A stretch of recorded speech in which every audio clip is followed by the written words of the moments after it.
محمد مصوی programme مہمان خدا کے ساتھ آپ کی خدمت میں حاضر ہوں۔ آج 7 اپریل ہے، 5 رمضان المبارک ہے اور جمعرات کا روز ہے۔ پروردگار کی بارگاہ میں دعا گو بھی ہوں اور پر امید بھی ہوں کہ پوری دنیا میں آپ جہاں کہیں بھی ہوں گے صدقے میں محمد و آل محمد علیہ السلام کے خیر رافظ ہوں گے۔ ناظرین، آپ کو ہمارے پروگرام کے فارمیٹ کے علم ہے، اس میں دعائے ابو حمزہ سمالی کی شرح پیش کی جا رہی ہے اور اس بہترین موضوع کے اوپر گفتگو کرنے کے لیے روزانہ ہمارے ساتھ موجود ہیں آپ کی حد العزیز پسندیدہ ترین شخصیت جناب مولانا علی رضا جان کاظمی صاحب قمل مقدسہ سے قبلہ کو پروگرام میں خوش آمدید کہیں گے اور آپ کی خدمت میں سلام سے۔ علیکم السلام ورحمۃ اللہ وبرکاتہ، شکریہ۔ جزاک اللہ قبلہ، جزاک اللہ۔ تھوڑی سی تمیدی گفتگو ہو جائے، اور جہاں سے ہم نے پروگرام کو کل روکا تھا ناظرین کے، ہمارا آخری جملہ یہ تھا کہ خدا یہ تیرا طریقہ نہیں کہ تو ہم کو مانگنے کا حکم بھی دے اور پھر دینے سے منع بھی کرتے۔ اس کی تفسیر جو ہے وہ، اس کی تشریح اور تفاسیر جو ہے وہ آپ کے سامنے اس کی بیان کی گئی تھی۔ تھوڑا سا آگے چلیں گے اور اگلے جملے سے اپنی گفتگو کو متصل کریں گے کل سے جہاں سے موقوف ہو گئی تھی کہ امام فرماتے ہیں کہ اے خدا تجھ سے میں اس زبان سے مانگ رہا ہوں جس کو گناہوں نے گونگا کر دیا۔ یہاں پر امام ہمیں کیا سکھانا چاہتے ہیں، کیا سمجھانا چاہتے ہیں؟ قبلہ اس کو کھولے ذرا۔ اعوذ باللہ من الشیطان اللعین الرجیم، بسم اللہ الرحمن الرحیم، الحمد للہ رب العالمین، بارئ الخلائق اجمعین، وصلی اللہ علی سیدنا محمد وآلہ الطیبین الطاہرین المعصومین، اللہم صلی علی محمد وآل محمد وعجل فرجہ۔ دعائے ابو حمزہ سمالی سے مرتبط ہمارا سلسلہ جاری اور ساری ہے، اور گفتگو یہاں آ کر ٹھہری تھی کہ مولا وہ جملہ سکھلا رہے ہیں گنہگاروں کو کہ اے گنہگار، جب بھی خدا کی بارگاہ میں آؤ تو اس انداز سے گفتگو کرو، ادعوک یا سیدی بلسان قد اخرسہ ذنبہ، اے میرے سید، اے میرے آقا، اس زبان سے تجھ سے گفتگو کر رہا ہوں جس زبان کو گناہوں نے گونگا کر دیا ہے۔ وَرَبِّ أُنَاجِيكَ بِقَلْبٍ قَدْ أَوْبَقَهُ جُرْمُهُ، اور اس دل سے تجھ سے مناجات کر رہا ہوں جس دل کو گناہوں نے مردہ کر دیا ہے۔ اب دیکھیے، اس سے گونگے ہونے سے مراد یا دل سے کیا مراد ہے؟ گنہگار کا بھی ہارٹ پمپ کر رہا ہوتا ہے اور اس کا دل بھی چل رہا ہوتا ہے، مومن کا بھی ہارٹ پمپ کر رہا ہوتا ہے۔ اسی طرح گنہگار کی زبان بھی بولتی ہے، گالیاں وہ دیتا ہے، وہ تو گونگا نہیں ہوتا، وہ تو بڑے اچھی طرح بول رہا ہوتا ہے۔ کچھ ایسے گنہگار ہیں جو شاید مومن سے بھی بہتر انداز سے بول رہے ہوتے ہیں، بڑے چیخ چیخ کے بولتے ہیں۔ تو یہاں گونگے ہونے سے کیا مراد ہے؟ یہاں دل کے مردگی سے کیا مراد ہے؟ یہاں آنکھوں کے نابینا ہونے سے کیا مراد ہے؟ اس گونگے ہونے سے مراد یہ ہے کہ ہاں، وہ بول تو رہا ہے لوگوں سے بات کرنے کی زبان ہے، مگر رب سے بات کرنے کی اب زبان نہ رہی ہے۔ وہ لوگوں سے تو بات کر لے گا مگر خدا سے وہ بات نہیں کر پائے گا۔ وہی واقعہ جو موسیٰ کوہ طور پہ جا رہے تھے، سب سے کہا حضرت موسیٰ علیہ السلام نے کہ میں کوہ طور پہ جا رہا ہوں، اپنے پیغامات سنائے۔ سب نے سنائے۔ ایک نوجوان ملا راستے میں، اس سے پوچھا، جوان تو بتا کیا تیرا بھی کوئی پیغام ہے؟ نوجوان نے کہا، اے نبی خدا، میرا کوئی پیغام خدا سے نہیں ہے، بلکہ مجھے تو ایسا خدا پسند ہی نہیں جس کا تم ذکر کرتے ہو۔ موسیٰ، خدا سے کہہ دو مجھے روزی نہیں چاہیے، مجھے رزق نہیں چاہیے، مجھے کچھ نہیں چاہیے۔ بلکہ اس نے گستاخی کیا، اس گستاخی کو اتنا آگے لے گیا کہ کہنے لگا، موسیٰ خدا سے کہہ دو کہ مجھے تجھ جیسے خدا سے شرم آتی ہے کہ میرے پاس تجھ جیسا خدا ہے۔ موسیٰ پریشان ہو گئے کہ کیسا بے ادب، اتنا گستاخ بچہ، نوجوان بھی ہے، کوئی عمر بھی نہیں ہے، مگر ایسی گستاخی کر رہا ہے، زبان درازی کر رہا ہے۔ چلے گئے خاموش ہو کر کہ اس انسان سے بحث کرنے کے کوئی فائدہ ہی نہیں ہے۔ قوم کے پیغامات جب پہنچائے، جب واپس پلٹنے لگے، آواز آئی، موسیٰ تو نے ہمارے بندے کا پیغام نہیں پہنچایا۔ موسیٰ نے کہا، خدایا وہ گنہگار تھا، اس نے گستاخی کی تھی۔ خدا نے کہا، موسیٰ اس ہمارے بندے سے کہہ دو کہ تو روزی نہیں چاہتا، ہم دیتے ہی رہیں گے، تو رزق نہیں چاہتا، ہم دیتے ہی رہیں گے، تو نعمتیں نہیں چاہتا، ہم دیتے ہی رہیں گے، مگر موسیٰ اس سے کہہ دو کہ میں نے تجھے بہترین نعمت سے محروم کر دیا ہے، میں نے دنیا کی عظیم ترین نعمت سے تمہیں محروم کر دیا ہے اور تمہیں معلوم ہی نہیں ہے، تمہیں محسوس ہی نہیں ہو رہا۔ موسیٰ اس سے کہہ دو میں نے تجھے لذت دعا اور عبادت اور مناجات سے محروم کر دیا ہے۔ اگر انسان دعا اور عبادت کی لذت سے محروم ہو گیا، اصل میں اس کی زبان گونگی ہو گئی، لوگوں سے تو گھنٹے گھنٹے بات کر رہا ہے، فون اٹھایا، گپ شپ اتنی کی، گھنٹہ 2 گھنٹہ فون پہ چلے گئے، وقت گزر گیا، دوستوں کے ساتھ بیٹھے، وقت گزر گیا، مگر ہماری زبان تب گونگی ہو جاتی ہے جب دنیا بھر کے لیے ٹائم ہے مگر خدا کے لیے ٹائم نہیں ہے۔ دنیا والوں کے لیے گھنٹے گھنٹے ہیں، خدا کے لیے اگر ہیں تو بہت جلدی جلدی پڑھنے والی 17 رکعت نمازیں ہیں، اس سے بڑھ کر ہم خدا کی بارگاہ میں جب نہیں آتے، اصل میں وہ گناہوں کے سبب ہماری زبان گونگی ہو چکی ہے۔ جب رسول اللہ کے پاس ایک شخص آیا، کہنے لگا اے پیغمبر، میں پوری رات یا اللہ یا اللہ یا اللہ یا اللہ کرتا رہا، مگر میرے پروردگار نے میری بات کو سنا ہی نہیں، میرے پروردگار نے مجھے لبیک ہی نہیں کہا، میں پوری رات یا اللہ کہتا رہا مگر میرے خدا نے مجھے جواب ہی نہیں دیا۔ وہ نبی خاموش ہو گئے، کچھ دیر کے بعد آواز آئی، اے نبی ان سے کہہ دو، اس جوان سے کہہ دو، یہ جو تو یا اللہ کہہ رہا تھا، اس کی توفیق تمہیں کس نے دی تھی؟ یہ زبان تو تمہاری سے یا اللہ نکل رہا تھا مگر اصل میں اس خدا کی حکم ہی سے تو بول رہے تھے، کیونکہ ہم نے تجھے بلایا تھا تبھی تو تجھے بولنے کی توفیق ملی تھی، ہم نے تجھے حکم دیا تھا آ کے ہم سے باتیں کرو۔ یعنی یہ نہ سمجھو، اصل میں مسئلہ یہ ہے کہ ہم دعا کو سمجھتے ہیں کہ دعا کا مطلب یہ ہے کہ ہم مانگیں اور ہمیں فوراً وہ چیز مل جائے، مگر علماء اور عرفا کہتے ہیں دعا صرف یہ نہیں کہ مانگو اور تمہیں کچھ ملے، میں نے آپ سے کچھ مانگ لیا آپ نے مجھے دے دیا، اس کو ہم دعا سمجھتے ہیں، مگر علماء کہتے ہیں یہ دعا در حقیقت اللہ سے بولنا، یہ وقت ملاقات ہے، یہی شکر کرو کہ اللہ نے تجھے ملنے کا اپوائنٹمنٹ دے دیا ہے، یہ اپوائنٹمنٹ ہر کسی کو نہیں ملتا، یہ وقت ملاقات اللہ نے جو تجھے دیا ہے اسی کو غنیمت سمجھو۔ یہ نہ کرو کہ دعا کو مقصد، دعا کو ٹارگٹ نہ بناؤ کسی اور ٹارگٹ کو حاصل کرنے کے لیے، دعا کو برج نہ بناؤ کسی اور چیز کو حاصل کرنے کے لیے، بلکہ خود دعا تمہارا مقصد ہونا چاہیے کہ میں اللہ سبحانہ و تعالیٰ کی بارگاہ میں پہنچ چکا ہوں، یہی میرا مقصد ہے۔ یعنی مولا بتلا رہے جب انسان گناہ کرتا ہے، گناہ کی کثرت کے بعد خداوند متعال اس سے دعا کی توفیق لے لیتا ہے، پھر اس کی زبان جو ہے لوگوں سے تو بات کرتی ہے مگر اپنے پروردگار سے بات کرنے سے گونگی ہو جاتی ہے۔ اللہ اکبر، اللہ اکبر۔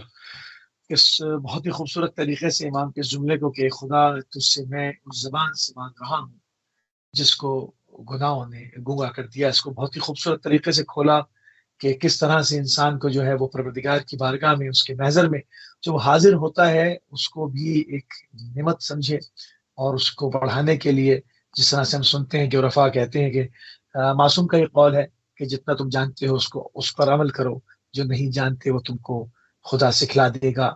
ان تمام چیزوں پر جو ہے وہ بڑے دھیان دینے کی ضرورت ہے۔ بعض چیزیں بہت بنیادی ہمیں لگتی ہیں، بہت معمولی لگتی ہیں، مگر وہ عمارت کی پہلی اینٹ ثابت ہوتی ہے، اور اگر پہلی اینٹ صحیح نہ ہو تو آپ جانتے ہیں کہ عمارت ٹیڑھی ہو جاتی ہے۔ تو پروگرام کو تھوڑا سا آگے بڑھائیں گے، اور دوسرا جملہ جس میں گناہ انسان کی زبان کو گونگا کر دیتے ہیں، سے بھی بات ہوئی، یا آنکھوں کو اندھا کر دیتے ہیں، لیکن اس دور میں گناہ کو جو ہے وہ ایک لائف اسٹائل جو ہے وہ ایک سمجھا جاتا ہے، بعض چیزوں کو اس کی ممانعت ہی نہیں ہے، اس لیے ان سے انسان کیسے بچے، کیونکہ اس میں بعض لوگ بہت اسٹیٹس کانشیس ہیں، بعض معاملات ہیں سوسائٹی کے، ان کی لیونگ اسٹینڈرڈ کے، مطلب وہ کس طرح سے لوگوں کے ساتھ میل جول رکھیں، بعض چیزیں بڑی ممانعت کرتی ہیں، اس حوالے سے کیا کہیں گے آپ؟ دیکھیے جس دور میں ہم رہ رہے ہیں، جس کو ہم آپ آخر زمانہ کہتے ہیں، ابھی تھوڑی دیر پہلے آپ ہی سے گفتگو ہو رہی تھی آخری زمانے کے حالات کے متعلق۔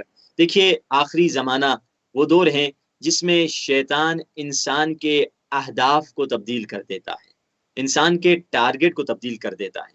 ایک ہدف ہے جو اللہ نے قرآن میں بیان کیا ہے، وما خلقت الانس والجن الا لیعبدون، ہم نے تمہیں عبادت کے مقصد کے تحت خلق کیا ہے، مگر شیطان کیا کر دیتا ہے، انسان کے ٹارگٹ کو بدل دیتا ہے۔ تو اس آخری زمانے میں منکر معروف ہو جاتا ہے اور معروف منکر ہو جاتا ہے، یعنی نیکی کو برائی سمجھا جاتا ہے اور برائی کو نیکی سمجھا جاتا ہے، اور یہ وہ دور ہے جس دور میں دور فتنہ کہا جاتا ہے، کیونکہ حق، مولا خود حدیث میں فرماتے ہیں اگر حق کو الگ کر کے لوگوں کے سامنے پیش کیا جائے، ہر بندہ حق کو قبول کر لے گا، اور اگر باطل کو الگ کر کے پیور باطل اگر لوگوں کے سامنے پیش کر دیا جائے، ہر بندہ اسے ٹھکرا دے گا۔ پھر مولا فرماتے ہیں فتنہ کس چیز کا نام ہے؟ فتنہ کیا کرتا ہے؟ کچھ حق میں سے اٹھاتا ہے، کچھ باطل میں سے اٹھاتا ہے. جب چیزیں مکس ہو جاتی ہیں پھر اس کو ڈفرینشیٹ کرنا ہر کسی کا کام نہیں ہوتا. پھر اکثر لوگ دھوکے میں آ جاتے ہیں، پھر اکثر لوگ فریب میں آ جاتے ہیں. پیاری پیاری باتیں تو فرعون بھی کرتا تھا نا. فرعون کبھی یہ نہیں کہتا تھا کہ انا میں جو ہوں ڈکٹیٹر ہوں، میں ظالم ہوں. سب سے پیارا ٹائٹل اس نے اٹھایا کیا؟ انا ربکم الاعلی، میں تمہارا رب ہوں. رب سے پیارا ٹائٹل اور کیا ہوگا؟ یعنی فرعون بھی سب سے بہترین ٹائٹل اپنے لیے اپناتا ہے. یہ نہیں کہتا میں ظالم ہوں سب سے بڑا، میں سب سے بڑا جور و ظلم کرنے والا ہوں، میں سب سے بڑا قاتل ہوں. نہیں نہیں، میں تو تمہارا پروردگار ہوں، میں تو تمہارا خدا ہوں. تو انہیں اچھی باتیں جب فتنے میں انسان جب پھنستا ہے، فتنے کا دور بڑا خطرناک ہوتا ہے. جیسے میں ایک واقعہ بتاؤں، ایک دوست سے امریکہ میں رہتے ہیں، وہ کہتے ہیں کہ میں نے میری بچی بھی وہاں کی گرون اپ تھی، وہیں کی تربیت ہوئی، تو میں نے بڑی کیئر سے بڑی خیال سے اس کی تربیت کی. رزق حلال، ہر چیز حلال، کھانا حلال، حلال کمانا، گھر میں مختلف جو کچن کا جو حلال کیئر ہے اس کا بڑی اچھی طرح خیال رکھنا. آخر ہماری بچی بڑی ہوئی، بالغ ہوئی. جب 9 سال کی 10 سال کی بالغ ہوئی تو ہم نے اپنی بچی سے کہا بیٹا تو بالغ ہو چکی ہے، اب بالغ ہونے کے بعد کچھ احکامات ہیں، یہ محرم ہے یا نامحرم ہے، ان کا خیال رکھنا. تم اسکول جاتی ہو اور اس علاقے میں کوئی مسلم اسکول بھی نہیں ہے اور وہاں پہ لڑکے لڑکی سب ہوتے ہیں، تو ذرا خیال رکھنا. کہا ٹھیک ہے. کچھ عرصے کے بعد میری بیٹی کے اسکول سے مجھے ٹیلی فون آ گیا اور اسکول کے ہیڈ ماسٹر نے کہا کہ ہم آپ سے ملنا چاہتے ہیں. میں نے کہا ٹھیک ہے. میں نے سوچا شاید ہماری بیٹی کے بارے میں کچھ ہوگا، کلاس کے بارے میں، اسکول کے بارے میں، کوئی کلاس مارکس کمائی وغیرہ جو بھی جس طرح کال کیا جاتا ہے. تو یہ سوچ کر میں گیا. جب میں وہاں پہنچا تو ہیڈ ماسٹر صاحب مجھے کہتے ہیں آپ کی بیٹی کو تو لگ رہا ہے کوئی نفسیاتی پرابلم ہے. میں نے کہا کیا پرابلم ہے ہماری بیٹی کو؟ ہماری بیٹی ٹھیک ٹھاک ہے، گھر میں اچھے خوش، بالکل کوئی مسئلہ نہیں، نہ کوئی مجھ میں اور بیوی میں کوئی جھگڑا بھی نہیں، الحمدللہ بڑا پرسکون اور اچھا ماحول ہم نے بیٹی کو گھر میں دیا ہوا ہے، کیا مسئلہ ہے؟ تو اس نے کہا کہ جب ہم دیکھتے ہیں کہ جب لڑکا لڑکی آپس میں کودتے ہیں کھیلتے ہیں تو آپ کی بیٹی جو ہے نا لڑکوں کے ساتھ منگل نہیں ہوتی، لڑکوں کے ساتھ پھرتی نہیں ہے، لڑکوں کے ساتھ کودتی نہیں ہے جیسے دوسری لڑکیاں کرتی ہیں، آپ کی بچی بالکل الگ رہتی ہے. تو اس وقت اس نے بہت گہری سانس لی اور خدا کا دل ہی دل میں شکر ادا کیا کہ اے خدایا، ہم نے اپنی بیٹی کو حیا سکھائی ہے، مگر جس سوسائٹی میں وہ رہتی ہے، جس ماحول میں وہ رہتی ہے، اس سوسائٹی میں حیا کو ایک عیب سمجھا جاتا ہے، شرم کو ایک بری شے سمجھا جاتا ہے. کیونکہ میں نے کہا دور فتنے میں کیا ہے، منکر کو معروف سمجھتے ہیں، معروف کو منکر سمجھتے ہیں. جبکہ دین اسلام نے کیا سکھایا؟ لا دین لمن لا حیا اللہ، اس کے پاس دین نہیں ہے جس کے پاس حیا نہیں ہو. بلکہ رسول اللہ کے پاس ایک شخص آیا، کہنے لگا یا رسول اللہ مجھے تمام انبیاء کا میسج ایک جملے میں دے دیجئے. یعنی حضرت آدم سے لے کر آپ تک تمام نبیوں نے توریت میں، انجیل میں، زبور میں، قرآن میں، صحف ابراہیم میں، صحف موسیٰ میں، تمام انبیاء کی حدیثیں، آپ کی حدیثیں، سارا سمری کر کے مجھے ایک جملے میں چاہیے. بڑا ہوشیار شخص تھا، سوال بھی اچھا ہے. تو رسول اللہ نے کیا فرمایا؟ رسول اللہ نے فرمایا ان لم تستحی فافعل ما شئت، اگر تمہارے اندر حیا نہیں ہے تو جو مرضی میں آؤ تو کر لے، میں محمد مصطفیٰ بھی تجھے ہدایت نہیں دے سکتا. اللہ اکبر. یعنی حیا وہ چیز ہے، وہ صفت عظیم ہے، وہ صفت حسنہ ہے جس کے بارے میں دین نے بڑی تاکید کی. ٹاپ پہ جسے کہا جائے ٹاپ 5 یا ٹاپ 10 صفات جو علم اخلاق میں بتائی جاتی ہیں یا علم عرفان میں بتائی جاتی ہیں، ان میں سے ایک ٹاپ حیا کی صفت ہے جس پہ دین نے بڑی تاکید کی. اور افسوس کہ جس سوسائٹی میں ہم رہتے ہیں اس سوسائٹی میں اس صفت کا قتل کیا جاتا ہے ہر طرح سے. یہاں تک کہ کسی ملک میں ایک صاحب نے آ کے بتلایا، کسی بیرونی ملک ہی کی بات ہے، تو کسی یورپ کے ملک میں، تو ایک صاحب سے انہوں نے کہا کہ ہمارے بچے نے آ کر ہم سے شکایت کی. یعنی اب دیکھیے نا، جب آپ نیکی میں ہیں، آپ اکثریت میں نہیں اقلیت میں ہیں، تو کبھی کبھار آپ شک میں پڑ جاتے ہیں کہ کیا میری یہ نیکی بھی صحیح ہے، سب تو کچھ اور کر رہے ہیں. ہاں، انسان شک میں پڑ جاتا ہے. مگر جو ثابت قدم ہوتے ہیں، جن کے پاؤں لڑکھڑاتے نہیں ہیں، وہ کبھی نہیں ہلتے. تبھی تو حضرت علی اکبر نے کربلا کے راستے میں حسین ابن علی سے سوال کیا، بابا بتائیے کیا ہم حق پر ہیں یا نہیں ہیں؟ حسین نے فرمایا ہم حق پر ہیں. تو حضرت علی اکبر نے کہا اب بابا کوئی ہمیں فکر نہیں، چاہے ہم زندہ رہیں یا راہ خدا میں شہید ہو جائیں، جب حق پر ہیں تو جان کو لٹانے میں کوئی پریشانی نہیں ہے. جب انسان حق پر ہوتا ہے تو پریشان نہیں ہوتا. مگر ہر انسان میں یہ ریزسٹنس نہیں آتی. انسان جب دیکھتا ہے، وہ اکثریت میں اکثر لوگ آ کر پوچھتے ہیں کہ قبلہ دیکھیے لوگ اتنے بڑے بڑے گناہ کرتے ہیں، میں نے مسکرا کر ایک نامحرم کو دیکھ لیا تو اس میں کون سی بڑی بات ہے، میں نے ٹیلی فون پہ کسی سے چیٹنگ کر دی اس میں کون سی بڑی بات ہے، لوگ بڑے بڑے گناہ کرتے ہیں، لوگ کیا کیا گناہ کرتے ہیں، میں وہ نہیں کرتا۔ بھائی سب سے پہلے میں ان سے کہنا چاہوں گا، سب سے پہلے یاد رکھیے، اور اس میں کچھ پازیٹیولی بتاتے، یہ تو نیگیٹو ان کا حصہ، پہلے ان کے لیے بتلا دوں کہ وہ لوگ جو یہ جملے کہتے ہیں ان سے کہوں گا یاد رکھیں، کبھی بھی کسی گناہ کو چھوٹا نہ سمجھیں، کسی گناہ کو سب سے چھوٹا سمجھنا ہی سب سے بڑا گناہ ہے، اور اس کے مقابلے میں کچھ ایسے لوگ آتے ہیں جو کم از کم پازیٹیولی سوال کرتے ہیں، مثال کے طور پہ خواتین کہتی ہیں ہم جس ماحول میں جاتی ہیں وہاں حجاب تو نہیں ہے، ہم کیا کریں، اکثریت ایسے اکثر مسلمان بھی ہیں جو حجاب نہیں کرتے، یا اگر کرتے بھی ہیں تو رمضان میں ایک مہینہ حجاب کر لیتے ہیں پھر حجاب کو سائڈ پہ کر لیتے ہیں،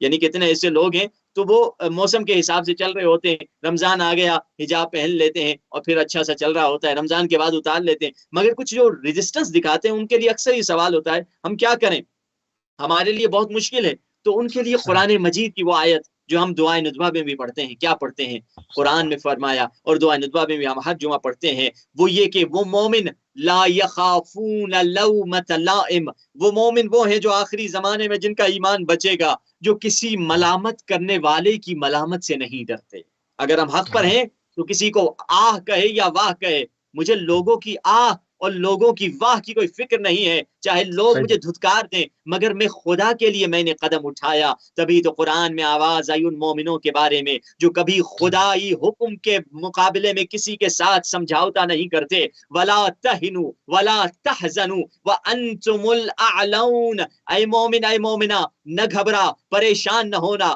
خدا کہہ رہا ہے اگر تمہارے دل میں ایمان ہے خدا تمہارے مقام کو بلند رکھتا ہے، تم اعلون ہوگے، اعلون لفظ اعلون علی سے نکلا ہے، یعنی خدا تمہیں برتری عطا کرے گا، خدا تمہیں بلند مقام عطا کرے گا، ماحول سے مقابلہ کرنے کا ہنر جس کے پاس آ جائے وہی لوگ ثابت قدم ہوتے ہیں، وہی لوگ 72 میں شامل ہوتے ہیں۔ سبحان اللہ، سبحان اللہ، بہت ہی خوبصورت طریقے سے کہ کس طرح سے انسان ان عظیم گناہوں سے بچے، ان معصیت خدا کرنے سے بچے جو کہ انسان کو دراصل گونگا کر دیتی ہے اور اندھا کر دیتی ہے، اور یقیناً جو شخص یہاں پر اندھا ہے وہ روز حشر بھی اندھا ہی اٹھایا جائے گا، تو ہمیں اس کور پنے سے جو ہے وہ بچنا چاہیے، ان تمام معصیت خدا سے دور رہنا چاہیے، اجتناب کرنا چاہیے۔ دعا کا اگر جملہ کہ دعائے ابو حمزہ میں مولا فرماتے ہیں کہ اتنا یا رب کہو، اس قدر یا رب کہو، اتنی تکرار کرو کہ تمہاری سانس ٹوٹ جائے۔ کیا کہیں گے پلیز؟ جی ہاں، لفظ دیکھیے لفظ یا رب یا رب یا رب جو مولا نے بتلایا ہے، یہ وہ رب لفظ کا رب شروع میں ہی یعنی چند جملوں کے بعد مولا، کیونکہ دیکھیے فرق ہے دعائے ابو حمزہ سمالی کے یا رب میں اور دعائے کمیل کی یا رب میں۔ دعائے کمیل میں جو یا رب ہے 3 مقامات پر، دعائے کمیل جب ختم ہو رہی ہوتی ہے تو 3 مقامات پر 3 دفعہ یا رب یا رب یا رب یا رب، بس 3 دفعہ آپ نے یا رب کا ذکر دعائے کمیل کی انتہا میں کرنا ہے، اور مگر اس میں مولا کہہ رہے ہیں اتنا کہو یا رب یا رب یا رب یا رب یا رب یا رب یا رب جتنی تمہارے اندر سانس ہے۔ علماء کہتے ہیں در حقیقت ہمیں مولا اس موقع کے لیے تیار کر رہے ہیں جب ملک الموت ہمارے سرحانے آ چکا ہوگا، جب ڈاکٹر یہ کہہ دے گا کہ بچنے کی کوئی امید نہیں ہے، آپ خود اس مردے کے، اس مرحوم ہونے والے مرحوم کے کفن اور دفن کی تیاری کر لیں، اس وقت علماء کہتے ہیں جب ملک الموت آئے گا اس وقت انسان اتنا یا رب کہے یا رب کہے یا رب کہے یہاں تک کہ ملک الموت اس کی روح کو قبض کر دے، پر یہ وہ موقع ہے جو یا رب کہنے کا موقع ہے، اور خصوصاً دیکھیے لفظ یا اللہ نہیں کہا کہ یا اتنا یا اللہ کہو، اتنا یا اللہ کہو کہ تمہاری سانس کٹ جائے، بلکہ یا رب کا لفظ سلیکٹ کیا ہے۔ یا رب یعنی کیا؟ اے پالنے والے، اے پروردگار، تو نے زندگی بھر مجھے پالا، اب میری زندگی کا سخت ترین موقع آ گیا ہے، اس وقت اللہ سے اظہار محبت کرنا ہے، اس وقت اللہ سے اس انداز سے گفتگو کرنی ہے، تبھی تو قرآن میں خدا کہہ رہا ہے الذین آمنوا اشد حبا للہ، جنہوں نے ایمان لے کر آیا وہ اللہ کے حوالے سے شدید محبت رکھتے ہیں۔ دیکھیے مومن اور ایمان والے کی صفت کیا ہے؟ جو اللہ کی طرف شدید محبت رکھتا ہے۔ اللہ کیا ہے؟ رب ہے ہمارا پالنے والا، اور رب کی 2 معنی ہے، ایک پالنے والا اور ایک رب کی معنی کیا ہے؟ ہمیں تربیت کرنے والا رب کہتے ہیں رب الارباب، اللہ ہماری تربیت کرنے والا ہے۔ اور مومن کی صفت کیا ہونی چاہیے؟ مومن کی صفت یہ ہونی چاہیے کہ مومن شدید ترین محبت خدا سے رکھے۔ عشق و محبت کی پہلی شرط کیا ہے؟ کل ہم نے پہلی شرط کی طرف اشارہ کیا تھا کہ پہلی شرط یہ ہے کہ دل سے ساری جب محبتیں نکال دے تب جا کر اللہ کی محبت دل کے اندر آئے گی۔ وہی جملہ جو کربلا میں حسین ابن علی نے فرمایا تھا، مولا نے کیا فرمایا خدا سے؟ ترکت الخلق ترم فی ہواک وایتمت العیال لکی اراک، اے خدایا ساری دنیا کو میں نے چھوڑ دیا تاکہ تجھے دیکھوں، اپنے بچوں کو میں نے یتیم کروا دیا تاکہ تیری ملاقات کروں۔ اللہ اکبر، یعنی ہر شے کو میں نے چھوڑ دیا۔ یعنی پہلی شرط یہ ہے، اگر یا رب کے مفہوم کو سمجھنا ہے، پالنے والے کے مفہوم کو سمجھنا ہے، تربیت خدا اس بندے کی کرتا ہے جس کے دل میں محبت آ جائے اللہ کی، اور اللہ کی محبت تب آئے گی جب دنیا بھر کی ساری محبتیں ہمارے دل کو چھوڑ کر چلی جائیں گی، تب جا کر اللہ کی محبت آئے گی۔ اور اسی لیے تربیت کا یہی عنصر ہے حدیث میں، اپنے بچے کو جب تم تربیت کرتے ہو، اپنے بچے کو یہ سکھاؤ کہ سب سے پہلے اللہ تمہاری تربیت کرنے والا ہے اور پھر ہم تمہاری تربیت کرنے والے ہیں۔ افسوس کہ یہ بات بھی چلی میں ساتھ میں کرتا چلا جاؤں کہ اس ماحول میں جو ماڈرن، جسے کہا جائے ماڈرن ثقافت، جسے ماڈرن غلیظ ثقافت کہا جائے، جو رفتہ رفتہ عام ہوتی چلی جا رہی ہے، اس میں یہ سکھایا جاتا ہے کہ آپ اپنے بچے کو بس ایک کمفرٹ زون میں رکھیں، آپ اپنے بچے کو کوئی زیادہ حکم اور اوامر نہ کریں، اس کو بیچارے بچے کو جو کرنا ہے کرنے دو۔ جبکہ اسلامی طرز تربیت بالکل الگ ہے۔ رب کے لفظ سے مجھے تربیت کی، میں نے اسی لیے بریکٹ کھولا کہ اسلامی طرز تربیت بالکل الگ ہے۔ وہ کیسے ہے؟ اسلامی طرز تربیت میں کہا 7 سال تک بے شک تم بچے کو چھوڑ دو، اس کو بس اچھا برا ہلکا پھلکا سکھاؤ، بس زیادہ اس پہ پریشر نہ لاؤ، کیوں مولا نے کہا دعہ یلعب، اسے چھوڑو کھیلنے دو 7 سال تک۔ مگر 7 سال کے بعد کا جو موقع ہے، اسلام نے کہا ادبہ، اسے اچھی طرح ادب سکھاؤ۔ یعنی تمہارا اور 7 سال سے اوپر والے بچے کا جو رشتہ ہونا چاہیے، باپ بیٹے کا مالک اور غلام کا رشتہ ہونا چاہیے، تاکہ بچے کی اس سال میں انا ٹوٹ جائے۔ اس سے سخت کام کراؤ، سخت کام اس کا مطلب یہ نہیں کہ بوریاں اٹھاؤ یا کیا کرو، نہیں، اس کو سحر خیزی سکھا دو، اسے نماز پڑھوانا، فجر کی نماز کو اٹھا دو۔ سحر خیزی مشکل ہوتی ہے، بچہ روئے گا، نہیں، اس کو اٹھائیے تاکہ اس میں اس کی انانیت ختم ہو جائے، اس کی میں ختم ہو جائے۔ ماڈرن ثقافت یہ کہتی ہے تم تو انڈیپینڈنٹ ہو، تم تو مستقل ہو، ماں باپ نے تجھے ستایا فوراً پولیس کو فون کر لو۔ مگر اسلام کا طریقہ یہ ہے کہ تم انڈیپینڈنٹ نہیں ہو، تم حق کے مقابلے میں انڈیپینڈنٹ نہیں ہو، تمہاری انا کو ختم ہو جانا چاہیے اس 7 سالوں میں۔ یعنی 7 سے لے کر 14 سال تک جب پہنچو، تمہاری انا مٹ چکی ہو تمہارے باپ کے سامنے، تمہاری میں ختم ہو چکی ہو تمہاری ماں کے سامنے، اور پھر بھی جب تمہارے 14 سال سے اوپر ہو جاؤ گے، پھر بھی تم انڈیپینڈنٹ نہیں ہو، بلکہ تم وزیر بنو گے۔ وزیر بھی ہمیشہ بادشاہ کی سرپرستی کے نیچے ہوتا ہے۔ یعنی اسلام کی طرز تربیت بالکل ہی الگ ہے کہ ہم نے، افسوس کہ ہم ایک کسی دوست کے گھر میں گئے تو ہم نے دیکھا کہ فجر کا وقت ہوا، ہم نے وضو کیا، اور چند دن یہی ہوتا رہا کہ فجر کا وقت ہوا تو بالکل سناٹا چھایا ہوا تھا۔ شاید کبھی کبھار خود جو گھر کے مالک یعنی والد صاحب تھے ان کے آ جاتے تھے نماز پڑھنے، قبلہ آئیے جماعت کرتے، ہم بھی پڑھا دیتے تھے۔ ہم کبھی کہتے تھے بیٹا جی بیٹا آ رہا ہے وغیرہ، کوئی آتا بھی نہیں تھا، ان کی کوئی آواز بھی نہیں ہوتی تھی۔ اور آپ خود بھی جانتے ہیں جو یورپ میں جو ملک جو گھر ہوتے ہیں وہ لکڑی کے گھر ہوتے ہیں، جو چلتا بھی ہے تو پتہ چل جاتا ہے کہ بندہ چل رہا ہے، سیڑھی سے اتر رہا ہے۔ تو اب یہ صاحب اسی سلسلہ چلتا رہا، مگر جب 8 بجتے تھے، یہ جاب پہ جانے کا وقت ہوتا تھا، تو بڑا شور مچ جاتا تھا، کوئی پتہ نہیں کارن فلیکس ڈال کے کھا رہا ہے، کوئی برش کر رہا ہے، کوئی نہا کے نکل رہا ہے، کوئی سر سے بال خشک کر رہا ہے، کوئی جلدی سے کنگھی کر رہا ہے، داڑھی بنا رہا ہے، کوئی تیل جو بھی کر رہا ہے، سب تیار ہو رہے۔ مگر نماز کے وقت میں ایک ایسا، جبکہ بچے بھی بڑے تھے ان سب کے، نماز کے وقت میں ایسا سناٹا چھایا ہوتا تھا۔ تو میں ان سے کہتا تھا بھائی آپ اپنے بچوں کو نماز پہ کیوں نہیں اٹھاتے؟ کہتے ہیں قبلہ وہ کبھی اٹھتے ہیں کبھی نہیں اٹھتے، ہم کیا کریں؟ تو میں نے ان سے ایک واقعہ بتایا، اور وہ واقعہ یہ تھا کہ جب یہی سوال کسی خاتون نے آ کر کسی بزرگ عالم دین سے کہا کہ قبلہ میرا بیٹا ہے نماز نہیں پڑھتا، تو میں چاہتی ہوں اپنے بیٹے کو تربیت کرواؤں، نماز کے لیے اٹھاؤں، مگر وہ میری بات نہیں سنتا، اٹھاتی ہوں تھوڑا بہت ہاتھ کاندھا ہلاتی ہوں مگر وہ سویا رہتا ہے۔ تو مومنہ سے اس عالم دین نے کہا بیٹا یہ بتاؤ کہ جب تمہارے گھر میں اگر آگ لگ جائے تو پھر اپنے بیٹے کو کیسے اٹھاؤ گی؟ تو وہ کہتی ہے کہ میں فوراً جھنجھوڑوں گی، پانی ڈالوں گی، اسے ہلا ہلا کے کھینچ کے گھسیٹ کے اس کو نکالوں گی، بیٹا سویا رہے گا تو آگ میں جل جائے گا۔ تو اس عالم دین نے کہا تجھے دنیا کی آگ کی تو فکر ہے مگر آخرت کی آگ کی فکر نہیں ہے، کہ تمہارے بچے کی دنیا بنانے کی تمہیں فکر تو ہے مگر اس کا انجام کیا ہوگا، اس کی آخرت کیا بنے گی۔ یعنی تربیت میں ہم اللہ کو، کیا قرآن نے کہا ہے خدا ہی تربیت دینے والا ہے، اور خدا نے ذمہ داری تربیت کی کس کو دی ہے؟ والدین ہی کو تربیت کی ذمہ داری دی ہے۔ تو اگر ہم تربیت میں اللہ کی محبت بچوں کو نہیں سکھائیں گے، اور وہ کیسے سکھائیں گے؟ وہ عملی محبت ہمیں اس پہ آتا سکھانی۔ ہوں۔ دیکھیے پاک بی بی سیدہ نے کس انداز سے تربیت سکھائی۔ بی بی سیدہ کے چھوٹے چھوٹے بچے ہیں، امام حسن اور امام حسین ہیں، اور تاریخ لکھتی ہے کتنے ایسے دن آتے تھے، کیونکہ مدینے میں اس زمانے میں بہت شدید غربت کا عالم تھا، کتنے ایسے دن آتے تھے امام حسن حسین پورا کا پورا دن گزر جاتا تھا مگر کھانا نہیں کھاتے تھے۔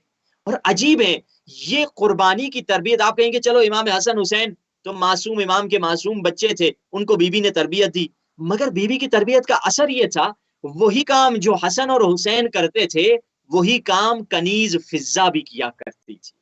کنیز فضہ بی بی کنیز تھی، غلام کو تو حق ہے جو کر لے، یعنی غلام کو حق ہے اپنی غذا پوری کھا لے، کیونکہ مالک پر فرض ہے غلام کے لیے روٹی تیار کرے، مگر حضرت فضہ کا وہ مقام ہو گیا کہ آیہ حل عطا سورہ دہر کا بی بی حصہ بن گئی۔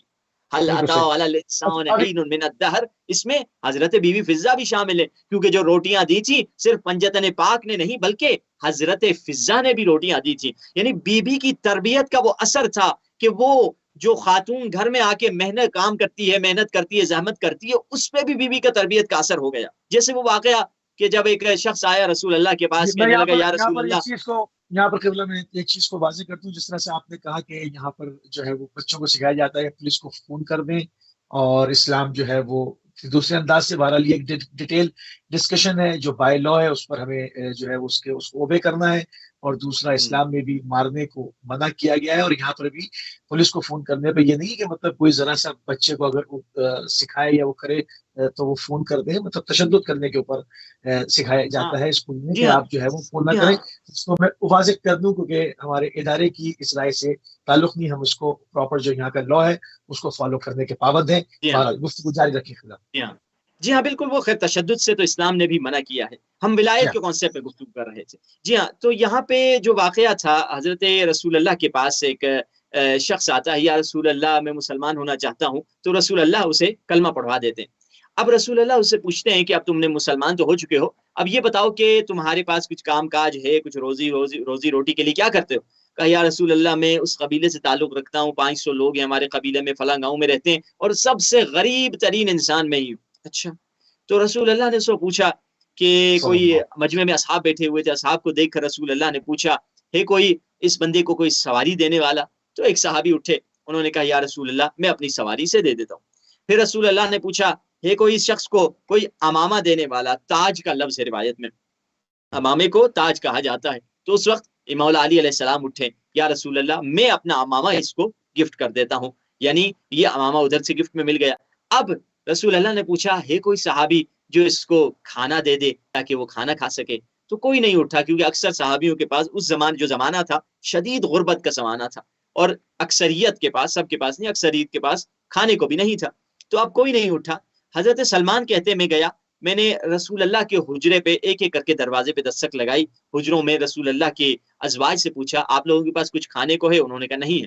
تو پھر میں جا کر پہنچا بی بی سیدہ یعنی مولا علی کے گھر پہ، مولا علی کے گھر کو دستک دی، بی بی سیدہ سے دروازے پر پوچھا اے فاطمہ زہرا، اے نبی کی بیٹی، کیا آپ کے پاس کچھ دینے کے لیے ہے یا نہیں ہے؟ تو اس وقت بی بی سیدہ نے کہا ہمارے پاس گھر میں کوئی کھانا نہیں ہے، مگر میری چادر پڑی ہوئی ہے، تم میری چادر کو لے کر جاؤ، اور فلاں ایک یہودی ہے شمعون نامی، اس کے پاس گروی کے طور پر یہ چادر رکھ دو، اور اسے کہہ دو کہ نبی کی بیٹی نے کہا ہے امانتاً ہمیں کھجور اور آٹا یعنی گندم دے دو، امانتاً گندم اور ساتھ میں کھجورے بھی دے دو، بعد میں جب ہمارے پاس پیسے آ جائیں گے تمہیں تمہاری کھجوروں کے پیسے اور تمہارے گندم کے پیسے تمہیں واپس لوٹا دیے جائیں گے۔ اور بی بی یہ چادر کو دروازے کے اوپر سے سلمان فارسی کی طرف پھینک دیتی ہیں۔ تو سلمان یہ بی بی کی چادر لے کر جاتا ہے اور اس بازار میں جہاں یہ شمعون یہودی رہتا ہے جو مالدار تھا، اس کے پاس پیسے تھے، وہ اس کے پاس جا کے یہ چادر رکھتا ہے، کہتا ہے یہ ختم المرسلین، یہ رحمت للعالمین کی بیٹی کی چادر ہے جو تمہارے پاس گروی کے طور پر رکھ رہا ہوں، اور تم سے کچھ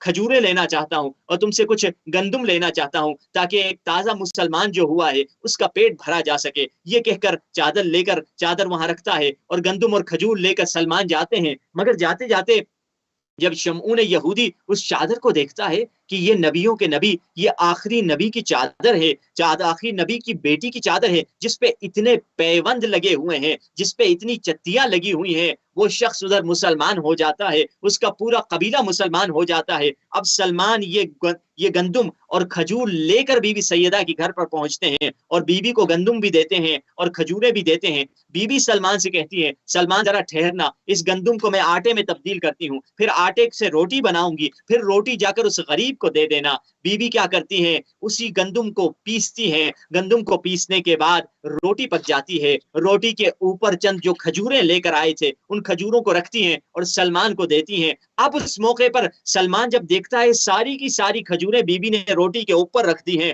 اس وقت بی بی سے کہتا ہے، حضرت سلمان کہتے ہیں اے بی بی اپنے لیے بھی، حسن اور حسین کے لیے بھی تو کچھ کھجوریں اٹھا لیجئے، وہ بھی سبحان بھوکے اللہ۔ ہیں، ان کے گھر میں بھی کچھ نہیں ہے۔ تو بی بی کیا فرماتی ہیں کہ اے سلمان جو چیز ہم راہ خداؤں میں دے دیتے ہیں پھر اس کو واپس نہیں لیتے ہیں۔ بی بی نے سبحان یہ اللہ۔ تربیت سکھائی ہے، یہ عملی تربیت سکھائی ہے۔ اگر ہم چاہتے ہیں اپنی بچوں کو، اپنی بچیوں کی صحیح تربیت کریں، پہلے وہ تربیت تبھی ہوئے گی جب ہم عمل سے تربیت سبحان کرنا اللہ۔ شروع کر دیتے ہیں، اور عملی تربیت کا زیادہ اثر ہوتا ہے۔ ہمارا بچہ صبح شام ہمیں تو دیکھ رہا اس کا ہوتا ہے، فارمیٹ عملی اس کا تربیت فارمیٹ کیا ہونی ہونا چاہیے۔ اس کا فارمیٹ کیا ہونا چاہیے اگر ہم اپنے بچوں کو عاشق خدا بنانا چاہیں تو اس کا طریقہ کار کیا ہو، اس کی صبح و شام لیل و نہار کیا جی ہو ہاں، اس میں، اس کو تھوڑا سا جی ڈیفائن ہاں، کر دیں۔ دیکھیے عملی تربیت میں اگر ہم چاہتے ہیں ہمارے بچے خدائی بنے، ہمارے بچے عاشق اہل بیت بنے، ہمارے بچے، تو ہمارے پاس زندگی میں تمام افعال میں ہمارے لیے ضروری ہے کہ تمام کاموں میں اپنے بچوں کے لیے نمونہ بنے۔ مثال کے طور پہ چند چیزیں میں آپ کو بتا دیتا ہوں، ایک دو چیزیں آپ کی خدمت میں پیش کرتا ہوں۔ جیسے روایت میں ہے جب باپ دسترخوان پہ بیٹھتا ہے اونچی آواز سے بسم اللہ الرحمن الرحیم کہے ابتدا میں، اور انتہا میں بھی اونچی آواز سے شکرا للہ کم از کم ہے، یا کوئی بھی دعا جو آخر میں پڑھی جاتی ہے۔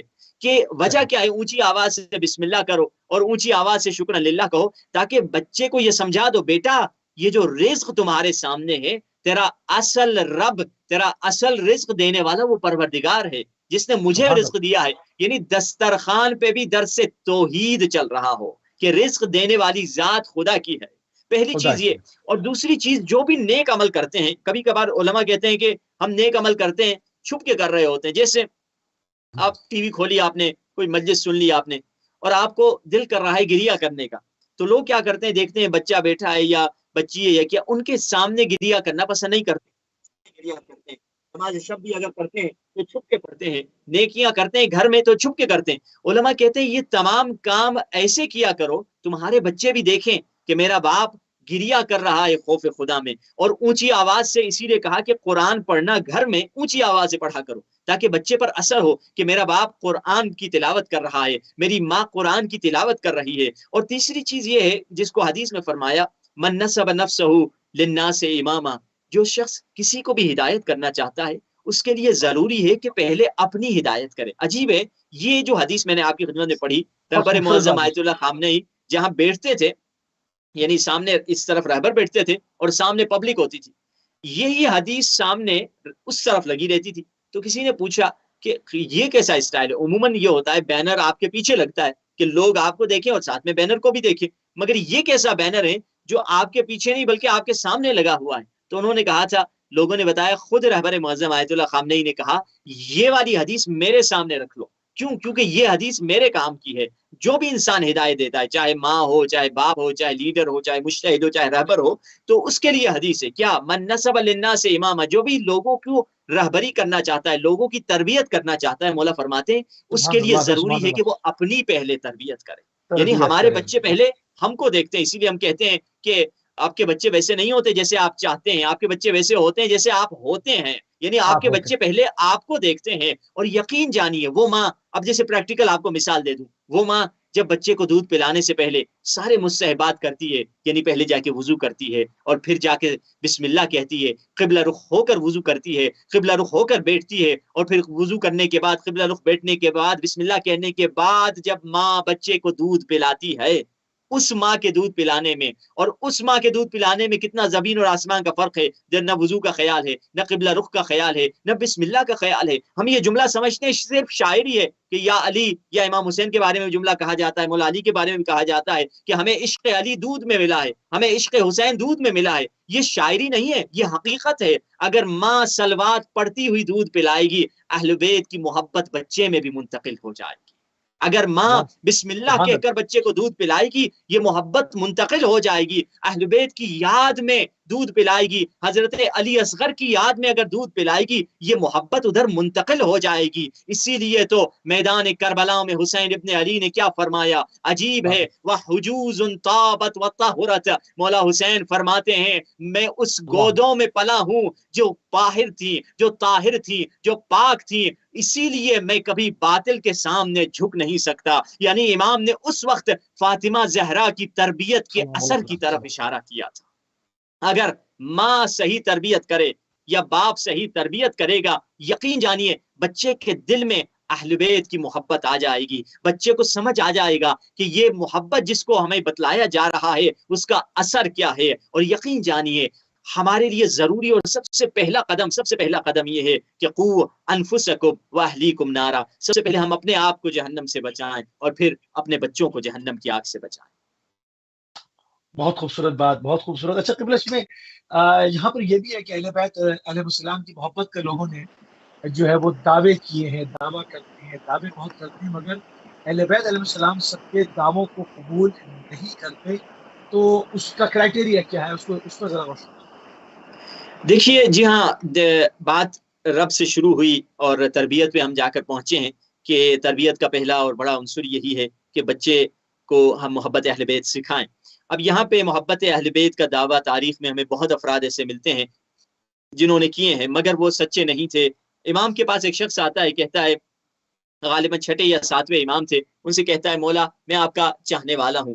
مولا فرماتے ہیں، پوچھتے ہیں بلکہ کہ بتاؤ کیا یہ نئے کام کرتے ہو، کیا یہ نئے کام کرتے ہو، یہ نئے کام۔ مولا نے ایک پوری لمبی فہرست اس سے پوچھ لیتے ہیں، کیا یہ تمام نئے کام کرتے ہو جو تم ہماری محبت کا دعویٰ کرتے ہو؟ وہ خاموش ہو جاتا ہے۔ اسی طرح مولا علی کے پاس ایک شخص آیا، کہنے لگا میں آپ کا چاہنے والا ہوں۔ مولا پوچھتے ہیں بتاؤ، یاد رکھو، بلکہ نہ صرف سوال کرتے ہیں بلکہ مولا ایک وارننگ اسے دے دیتے ہیں۔ مولا کہتے ہیں ڈرو اس دن سے جب باطل کا پرچم تمہارے ہاتھ میں ہوگا اور تم مسجد کوفہ کے دروازے سے داخل ہو رہے ہوگے۔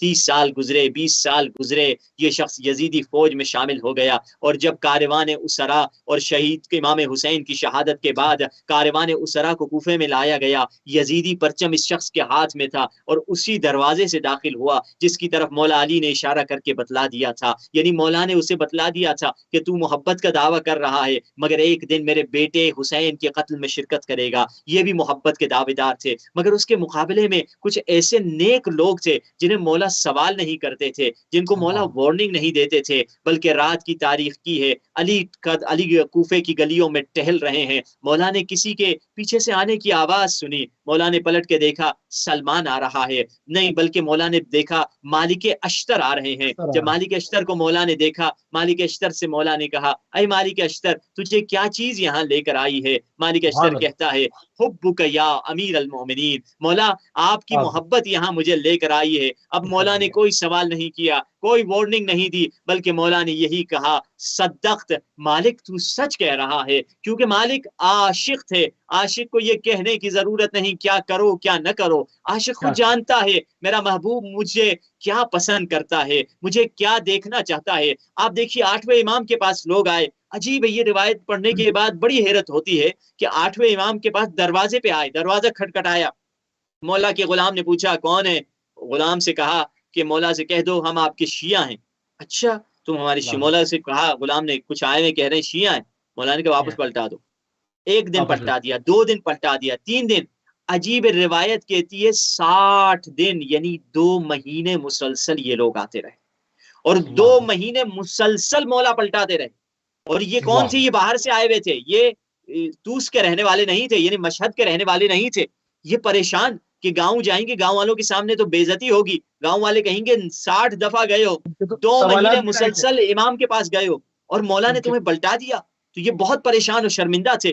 آخر جب 61ویں بار یعنی 61st ٹائم جب آئے، ایک مرتبہ انہوں نے کہا، دروازہ کھٹکھٹایا، رو کے کہا، اے مولا کے غلام، ہم مولا کے چاہنے والے ہیں، مولا کے محب ہیں۔ جیسے مولا نے یہ جملہ سنا، فوراً مولا نے کہا غلام کو دروازہ کھول دو، اور وہ اندر آئے۔ مولا اٹھے اور ان کی پیشانی کا بوسہ لیا، اور مولا نے اب غلام سے کہا، جس طرح سے یہ 60 مرتبہ پلٹے تھے، تم جاؤ دروازے پر، دروازے سے چل کر 60 مرتبہ آؤ اور میری طرف سے ان پر سلام بھیجو، کیونکہ یہ میرے چاہنے والے ہیں۔ عجیب ہے۔ تو وہ پریشان ہو گئے، مولا اتنی ہمیں آپ عزت دے رہے ہیں، ہمارے احترام میں اٹھ کے ہماری پیشانی چوم رہے ہیں، ہمیں رسپیکٹ کر رہے ہیں، اور ہم مگر پچھلے 2 مہینے سے تو ہم در در کی ٹھوکریں کھا رہے تھے۔ اس وقت مولا نے کہا، تم نے پہلے دعویٰ اور کیا تھا، ابھی دعویٰ اور کیا ہے۔ پہلے تم کہہ رہے تھے کہ شیعہ ہو، اب کہہ رہے ہو کہ اب کہہ رہے ہو صرف ہمارے چاہنے والے ہو۔ تم نے کہا محب تو ہمارے بہت ہوتے ہیں، غیر مسلم بھی محب ہوتے ہیں، ہندو بھی محب ہوتے ہیں، کافر بھی محب ہوتے ہیں، ہمارے چاہنے والے محب بہت سارے ہوتے ہیں، مگر جب پہلا دعویٰ جو تم نے کیا تھا وہ بہت بھاری تھا۔ شیعہ کون ہے؟ اس وقت مولا نے فرمایا، شیعہ تو سلمان فارسی ہوتے ہیں، شیعہ تو میثم تمار ہوتے ہیں، شیعہ تو وہ ہوتے ہیں جن کے عمل میں اطاعت مولا نظر آئے، تمہارے عمل میں کوئی اطاعت نظر نہیں آتی ہے۔ وہ توبہ کرتے ہیں اور مولا کو وعدہ دیتے ہیں کہ مولا اب ویسے ہی رہیں گے جیسا آپ ہمیں دیکھنا چاہتے ہیں۔ یعنی محبت اہل بیت کا دعویٰ کرنا تو آسان ہے، مگر اس دعوے کو پورا کرنا اسی وقت ممکن ہے جب 100% منہ بمنہ، یعنی بال کے برابر، انچ نہیں، سینٹی میٹر نہیں، بال کے برابر بھی مولا کی مخالفت نہ ہو، تب جا کر ہم تشیع کے کہنے کے قابل ہو سکتے ہیں۔ سبحان اللہ، سبحان اللہ۔ تھوڑی سی اس کو بات کو تھوڑا سا اور بڑھاتے ہیں، تھوڑا سا اس کو اور کھولنے کی کوشش کرتے ہیں کہ سچی جو خوب ہے، سچی جو ولا ہے، کیونکہ اس وقت تو آپ کو معلوم ہے مختلف مطلب ولایت کو لے کر جو ہے اس کے اوپر بڑی گفتگو، بڑا بازار گرم ہے۔ تو سچی جو ولایت ہے، سچی جو ولا ہے، یہ کس طرح سے میسر ہوتی ہے ایک انسان؟ جی ہاں، دیکھیے ولایت کا جو تعلق ہے، انسان جو فرمایا کہ ولایت علی ابن ابی طالب حسنی فمن دخل حسنی امن من عذابی، اسی طرح کی 2 حدیثیں، ایک فرمایا مولا 8ویں امام سے، اور یہ جو ہے غالباً 8ویں امام یا کسی اور امام سے، اس میں ولایت علی ابن ابی طالب۔ دوسری حدیث میں کلمۃ لا الہ الا اللہ حسنی، اس حدیث میں ولایت علی ابن ابی طالب حسنی۔ کیا فرمایا؟ یعنی کیا؟ ولایت علی ابن ابی طالب ایک قلعہ ہے، جو اس قلعے میں داخل ہو گیا، امین من عذابی، وہ میرے عذاب سے امان میں آ گیا۔ یعنی کیا؟ یعنی پھر سوال ہی پیدا نہیں ہوتا، جو ولایت کے اندر آ گیا وہ جہنم میں جا سکے۔ اب اس حدیث کو لے کر ہر بندہ کہتا ہے میں تو علی والا ہوں، میں جنتی ہوں۔ بھائی بے شک تم جنت میں جاؤ گے اگر صحیح معنوں میں ولایت میں آ جاؤ، یہ نہیں کہ جس نے محبت کا دعویٰ کر دیا وہ ولایت میں آ گیا۔ ولایت بہت سخت ہے، اگر کوئی ولایت علی کے قلعے میں آ جائے، پھر امین امین عذابی کا مطلب کیا ہے؟ خدا اس کو ایک نسبی عصمت عطا کرتا ہے، یعنی وہ معصوم نہیں ہو جاتا، مگر ایک ایسی عصمت عطا کرتا ہے کہ اب وہ گناہ کے قریب نہیں جاتا۔ جیسے شیخ انصاری ہیں، شیخ انصاری سے کسی نے پوچھا قبلہ کبھی آپ نے گناہ کے بارے میں سوچا؟ شیخ انصاری کیا جواب دیتے ہیں؟ یہ کہتے ہیں کیا تم نے غلاظت جو نالی میں پڑی ہوئی ہے اس کے کھانے کے بارے میں کبھی سوچا؟ وہ کہتا ہے قبلہ کیسی بات کرتے ہیں، میں غلاظت کھانے کے بارے میں سوچوں؟ میں کوئی جانور ہوں، میں کوئی خراب انسان ہوں؟ تو کہتے ہیں تم کیا توقع رکھتے ہو؟ کیا میں گناہ کے بارے میں سوچوں؟ میں گناہ کے باطن کو دیکھ چکا ہوں۔ خدا وہ در حقیقت اپنی بے زبانی سے کہہ رہے تھے، خدا ہم کو عصمت کا وہ چھوٹا رتبہ عطا کر چکا ہے کہ اب ہم گناہ کرنا تو دور کی بات، گناہ کی طرف جانا تو دور کی بات، گناہ کے بارے میں سوچتے ہی نہیں آئے۔ یہ وہ لوگ ہیں جو ولایت کے اندر آ گئے، وہ اہل بیت کے ولایت کے اندر آ گئے۔ سلمان فارسی وہ تھے، سلمان فارسی کے بارے میں کیا ملتا ہے کہ جعل ہواہ ہوا امیر المؤمنین، یہ نہیں کہا کہ سلمان اپنی محبت کو مولا علی کی محبت پہ قربان کر دیتا۔ مثال کے طور پہ ایک جوان گناہ کرنا چاہتا ہے، امام زمانہ کی محبت کی خاطر اس گناہ کو چھوڑ دیتا ہے، تو یہ جوان کیا کرتا ہے؟ نچلا لیول ہے، اچھا لیول ہے، اچھا ہے یہ بندہ کرے تو بہت اچھا ہے کہ مولا کی خاطر اپنی محبت کو چھوڑ دینا، یہ پہلا لیول ہے۔ مگر سلمان فارسی یہ نہیں تھے کہ مولا کی خاطر اپنی محبت کو چھوڑ دینا۔ کیا کہا؟ جعل ہواہ ہوا امیر المؤمنین، سلمان نے اپنی پسند وہی بنا دی تھی جو علی کو پسند آ رہا تھا۔ یعنی اب سلمان بھی وہی پسند کرتے ہیں جو علی پسند کرتے ہیں، سلمان بھی وہی چاہتے ہیں جو علی چاہتے ہیں، سلمان کا ٹارگٹ بھی وہی ہے جو علی کا ٹارگٹ ہے. سلمان کا عشق اور محبت اسی شے سے ہے جس سے عشق اور محبت مولا علی سے ہے. یعنی سلمان بھی خدائی بن چکے ہیں، مولا علی کے ساتھ رہ کر علی کی غلامی کے نتیجے میں خدائی رنگ میں ڈھل گئے، علی کے رنگ میں ڈھل گئے. اب سلمان نہیں رہے. تبھی تو ہم کیا پڑھتے ہیں زیارت عاشورہ میں، السلام علیک وعلی الارواح التي حلت بفنائک. اے امام حسین آپ پر سلام اور ان شہیدوں پر سلام جو حسین میں پگھل چکے ہیں. یعنی کیا مطلب پگھل چکے ہیں؟ کہ کیا مطلب پگھلنے کا؟ کیا مطلب پگھلنے کا مطلب یہ ہے جیسے شکر میں آپ پانی گھول دیتے ہیں اور شکر میں پانی شکر میں مکس ہو جاتا ہے، شکر گھل جاتی ہے، یا نمک پانی میں گھل جاتا ہے. اب نمک کو ڈفرینشیٹ کرنا مشکل ہے، نمک اور شکر کو پانی سے الگ کرنا مشکل ہے کیونکہ وہ پگھل چکا ہے. شہدائے کربلا 72 میں آنے والے شہید سب حسین میں پگھل چکے تھے. یعنی ان کی میں ختم ہو چکی تھی، ان کی انا ختم ہو چکی تھی، ان کی اپنی چاہت تھی نہیں، ان کی اپنی خوشی تھی نہیں. ان کی خوشی حسین کی خوشی، ان کی چاہت حسین کی چاہت، ان کی طلب حسین کی طلب. وہ وہی چاہتے تھے جو حسین ابن علی چاہتے تھے، ان کی وہی طلب. اسی لیے تو حدیث قدسی میں فرمایا جن کو سچی محبت ملتی ہے کیا فرمایا، من طلبنی وجدنی، من وجدنی احبنی، من احبنی عاشقنی، من عاشقنی عاشقتہ، ومن عاشقتہ قتلتہ، ومن قتلتہ فانا دیتہ. خدا حدیث قدسی میں فرما رہا ہے جس نے میری طلب کی اس نے مجھے پا لیا، جس نے مجھے پا لیا اس نے میری معرفت حاصل کر لی، جس نے میری معرفت حاصل کر دی وہ میرا محب بن گیا، جو میرا محب بن گیا وہ میرا عاشق بن گیا، جو میرا عاشق بن گیا میں خدا بھی اس کا عاشق بن گیا. جس کا میں عاشق بن گیا میں نے اس کو قتل کر ڈالا، اور جسے میں نے قتل کر ڈالا میں خود خدا اس کا کفارہ ہوں، میں خود خدا اس کی دیت بن جاتا ہوں. خدا اس کی دیت بن جانا یعنی کیا؟ یعنی خدا اس کے دل میں حب نور خدا ڈال دیتا ہے، اس کے دل میں ولایت نور خدا آ جاتا ہے. پھر اب وہ کسی چیز کی طلب نہیں کرتا سوائے رضائے محبوب کی، سوائے رضائے مولا کی طلب کرتا ہے. میں بحث کو آگے بڑھانا چاہتا ہوں مگر لگ رہا ہے آپ کا ٹائم ختم ہونے کو ہے. 2 منٹ ہے ہمارے پاس. اور جو یہ ابھی آپ نے حدیث قدسی بیان کی مجھے یاد آئی امام خمینی کی جو کتاب ہے مصباح الہدی اس کی بیک سائڈ پر یہ چلی ہوئی ہے. جو ناظرین ہمارے دیکھنا چاہیں تو ان کو مل جائے گی وہاں. میرے ذہن میں آیا میں نے کہا شیئر کر لوں اپنے ناظرین کے ساتھ. 2 منٹ ہے ہمارے پاس، بسم اللہ. جی ہاں دیکھیے محبت کے لیے میں چاہتا ہوں چلیے اگر چند وقت ہے تو میں ایک واقعہ آپ کے ساتھ شیئر کر دوں کہ سچی محبت کا جو ملموس بھی ہو، جس کو ہم فیل بھی کر سکیں، کیونکہ اکثر ہم زائرین جاتے ہیں کربلا تو وہاں پہ زیارت کرنے جاتے ہیں. تو یہ واقعہ ہے کہ چند اسٹوڈنٹس کو ایک اسکول کی طرف سے کربلا لے جایا گیا. تو اس ٹیچر نے ان بچوں سے کہا کہ تم لوگ کربلا جا رہے ہو زیارت کے لیے، علماء ہمیں کہتے ہیں کہ جب گنبد امام حسین پر نظر پڑے پہلی دفعہ یا زری پر نظر پڑے تو تمہاری 3 دعائیں مقبول ہیں. تو بچوں نے سب نے کہا ٹھیک ہے اپنی 3 دعائیں تیار کر دیں.